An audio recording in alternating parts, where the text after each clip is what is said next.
podcast. We've got Nicole and Nicole here, and we're actually throwing out a bonus episode. I know it's completely unsolicited, but we don't care. No, we don't care. We're going to talk about Britney Spears today. Yeah, I feel like we definitely need to address Britney again. We've definitely talked about her in the past. Yes, we have. But I don't know if anybody knows this or not, but Hulu recently released an episode on their New York Times series about Britney. So basically it's called Framing Britney. If you have not checked it out yet, I 100% recommend you check it out. It's really good. It definitely covers the whole Free Britney movement. So with that, I think we should just jump right in there. Yes. So do you know who Britney Spears is? I vaguely do. She was like popular in like the early 2000s, late 90s. Yes. Yeah, like 1999 superstar. Yeah, she might have had a few songs, not Couple. positive, but yeah. But Baby One More Time. It could have been it. Ish, yeah. I remember. Anyways, so all joking aside, she's been under this conservatorship. I was going to say controversy show. Yeah, because that's controversy. What it is. So she's been under that. Oh my God, what is the word you say? Conservatorship. Thank you. Since 2008, I believe. And basically, being under that is that's designed for people that are elderly, that can't, or disabled, that can't control their money or make decisions for themselves. In 2007, everybody remembers the famous moment where Britney shaved her head and then she attacked a paparazzi with an umbrella. Yes. So that kind of led to her team realizing that she's not capable of making decisions herself. She was in and out of rehab, hospitalizations. So they signed this conservatorship to basically control her. And back then, nobody really thought anything of it. Now, since then, she ended up doing another album. She did 2, I believe, Vegas residencies. Yep. She's still toured. So doing all those things, there was no reason that she should still be under this. And that's what everybody is just like right. So incensed about. Like, why is she working like a maniac, but she's being treated like a maniac? Right. And the thing is, like, if you can hold a Vegas residency, pretty sure you could go to Starbucks without asking. Yeah, just saying. I think a Vegas residency, I don't know about her specifics, but they usually do shows 6 or 7 days a week and at least 2 a day. Yeah. And then rehearsals on top of it. Right. So it's a lot. So the thing is, like, she definitely is capable. So basically this whole documentary is diving more deep into that, and her, I would say, ex-assistant, Felicia. And I actually remember Felicia being around as I was growing up. Like, I remember her always being in pictures with Britney, and any interviews, you would always kind of see Felicia off to the side. So I was kind of surprised that she agreed to do the documentary because she is somebody who was so close to Britney. Yeah. But she did say that she agreed to do the documentary because she wanted to shed light that Britney is a good person and she's just lost and kind of in this whole thing. So yeah, and I mean, like, from being not an insider, because I mean, I've definitely been around people with mental illness, and I mean, there's so many varying degrees of mental illness, but it is kind of like the debate between, like, we don't know her, but there's the two different sides of it, and both sides are wrong. Like, is she really this ill that she can't control herself?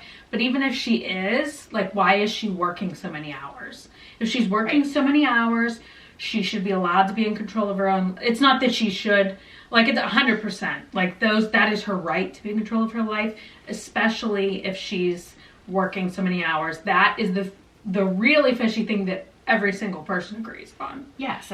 She's being somebody's cash cow right now. Right, exactly. And so I guess she has refused to work again until she is out of this control, which good for her, because stop making money for these people who are basically draining you. Yeah. It's just horrible. Yes. There's so many speculations that her father basically is still controlling her and everything, and he seems like a pretty screwed up man. The documentary really shows how he really wasn't involved in the beginning of her career, and then all of a sudden he kind of comes in whenever she kind of has this like mental breakdown, and since then he's really controlled her life. Britney wants him to have nothing to do with her money or her control.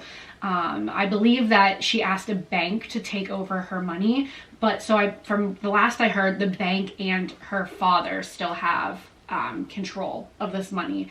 So Britney still technically doesn't, but that was a step in the right direction, that now there is somebody else stepping involved. So I think the end of the day, like, people just want to see Britney free. That's the whole reason for this Free Britney movement. Yeah, it's crazy, and I know you touched on, like, her dad not being a good person. So you were the one who actually got me into all this. Like, I obviously knew in 2007 what happened, and that, you know, her father took control of her, but I didn't really know as much about her background.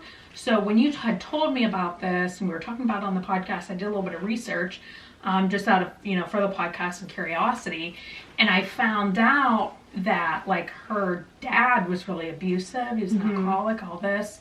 So when she first started making money in her career, which probably didn't happen until she was like a teenager, I think, because on the Mickey Mouse Club, they don't really make money. No, and she also took a break from Mickey Mouse till Baby One More Time. She wasn't doing anything. She went back to high school. Yeah, and she, like, bought her mom a house because she, like, was so upset from how her mom was living. She wanted to get her mom out of there. Yes. And it's so ironic that her dad's the one who's in control of her. And the thing is, like, you can tell that her mom really does care about her. So I can't figure out the piece why her mom doesn't have control over everything. If she needs it. Right. And her parents are divorced. So the thing is, like, why did her mom not get that? Like, she's obviously closer with her mom. That piece, I feel like I haven't found the answer to, and if there is an answer out there, I just haven't found it. Love to hear if anyone knows why. I think that'd be really interesting to hear why, but I don't know. I feel for her. I feel so bad, and it's just a shame because she is so incredibly talented, and I grew up at her being a role model. She was a dancer, and I was a dancer, and I just thought, this is so cool. I don't know. I hate seeing this stuff, and her social media just makes me sad because it's just bizarre. I forget who it was, but somebody was saying, like, it looks like her dad is running her social media because of the posts are so bizarre and odd. But I mean, I think it's easy to see she's mentally ill, but it's just the whole situation is so freaky. Right. So there was actually something that came out that there are people behind her social media account, and I believe these people have actually spoken out. Okay. I haven't fully dived into that, so I'm not going to touch on that, but I guess there are videos out there on YouTube. I know we've mentioned Stallone. He's one of the guys who covers a lot of the things. His channel, I believe, has something that covers that, so I recommend checking that if you're interested about the social media stuff. She's obviously not technically posting. I mean, the stuff, you can tell these posts aren't her. They don't make sense, and the writing just doesn't make sense. Like, something will happen and all of a sudden she posts something to, like, appease what people want to hear, and it just doesn't make sense. So for example, I pulled this one today that she posted this a couple days ago, and this is when everybody in the media started really covering the Free Britney movement again because of that documentary. And it was basically her performance of Toxic from 3 years ago. And at the end of it, it says, remember, no matter what we think we know about a person's life, it is nothing compared to the actual person living behind the lens. And I was like, oh, is that a message? Because, like, I mean, I guess in a sense they're trying to make it like she's fine, but she's not fine. Like, she really isn't fine. It's a screwed up situation. And I know, like, the documentary touched on the heavy presence of paparazzi. Yes.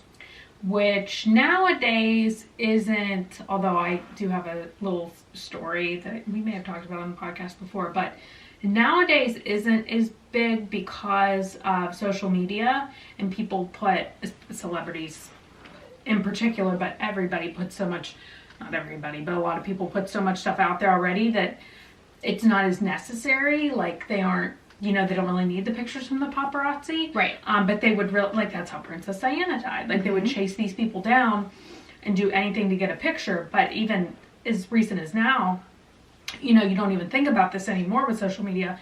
But when JoJo Siwa just came out the other day, the paparazzi had the SWAT team involved, and they said, like, somebody on her property was waving a gun around. Oh, and I guess a lot of people, her neighbors didn't know she lived there and everything, because, I mean, she's young and whatever. Right. But said somebody was waving a gun around just to get a picture of her.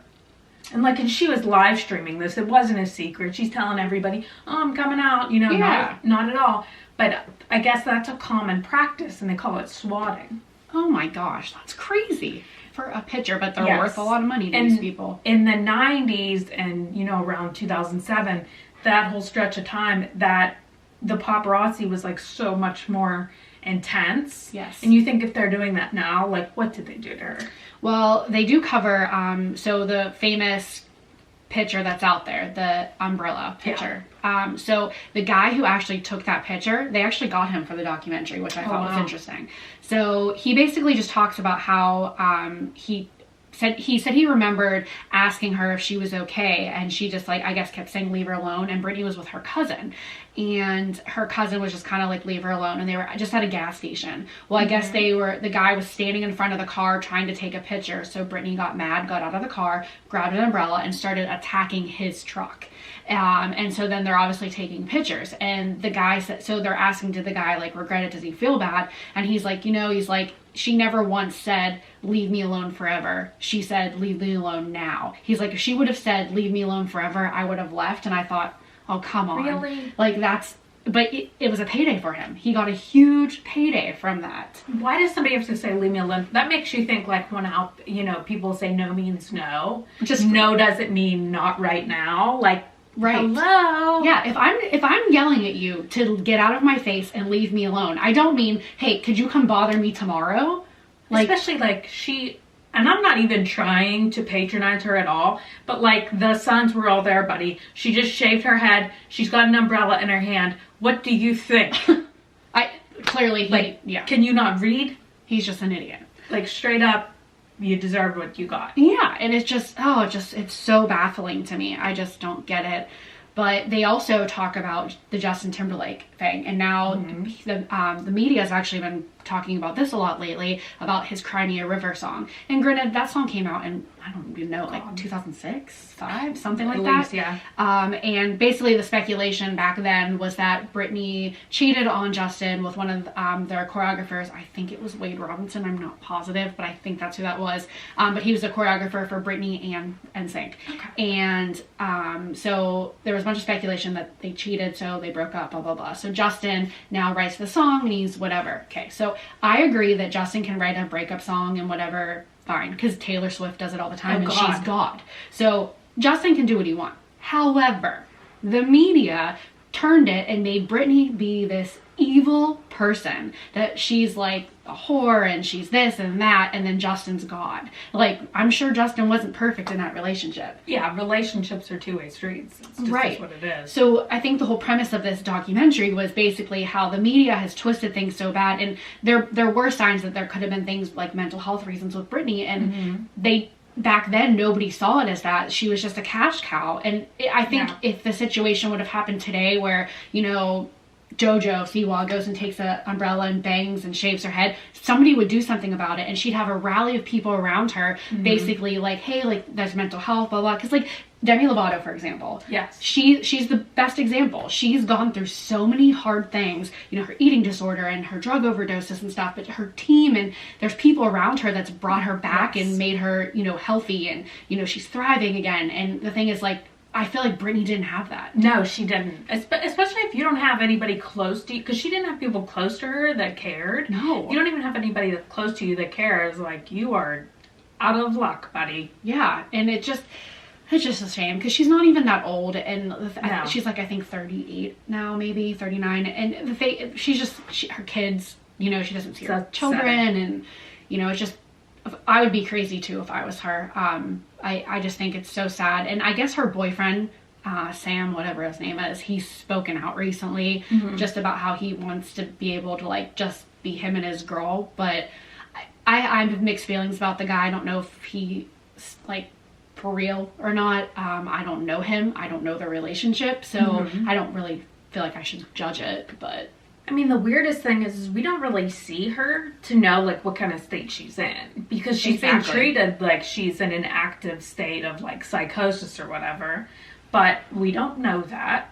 And if she was in an active state of psychosis, how is she picking up men that she has this boyfriend? That's what is just, the whole thing doesn't come together. Well, yeah, I was going to say, because they met on the set of My Prerogative, maybe? or I could Okay. be wrong. They met on a set of one of her music videos, and that was, I think, in 2016. But again, in 2016, she was still under that Yes. conservatorship. Conservatorship. I don't know how to talk. Being conservative. Yes. So she was under that. So when they met, she was obviously capable to have a relationship. Like, Yeah. I don't know. I think she just needs to be free of this. And you know what? I don't even understand why she can't just be free of this. And then if in a few months she goes crazy and shaves her head again, all right, fine. Then maybe she needs to be underneath it. But the thing is, like, you're not giving her a chance. Yes. Also, though, I did hear somebody say, I forget where I heard it, but somebody was like, this is the worst time to free her, though. She's gonna, like, leave her compound, and everything's gonna be so different. Well, yeah, because the world's just 13 years later. crazy. I mean, Maybe she should wait till COVID's over. yeah, probably. Yeah. I mean, she apparently, like, I mean, nobody knows, but she does post that her and Sam go on vacation, and she's been to Louisiana to visit her mom, and it's like, has she? We don't know. That's Yeah. what's crazy. Yeah, so I mean, I don't know. Curious to hear what everybody has to say, so let us know how you feel about this Free Britney movement, but we figured we needed to at least talk about it again, because everyone else is talking about it. Yeah, and why don't you let us know by leaving a 5-star review on Apple. Yes. And leave a comment on there. Yeah, let us know. Why don't you just leave the comment and all you have to say is hashtag Free Britney. That's easy enough. Yeah, that's easy. I would do it. Totally. Yeah. Okay. If I haven't already reviewed this podcast, I would do it now. I would too. And if you're an Android user, Podchasers, please review us on there. 5 stars, no 1 star. Correct. Don't be stupid. Just hashtag us, please. No tar. Free Britney. Yes, Free Britney, everyone, please. All right. Follow us on social media too, at 2Nichols1 Podcast, and then Twitter, we're 2Nic1 Podcast. All right, guys, we'll see you for our regularly scheduled programming on Tuesday. Bye. Bye.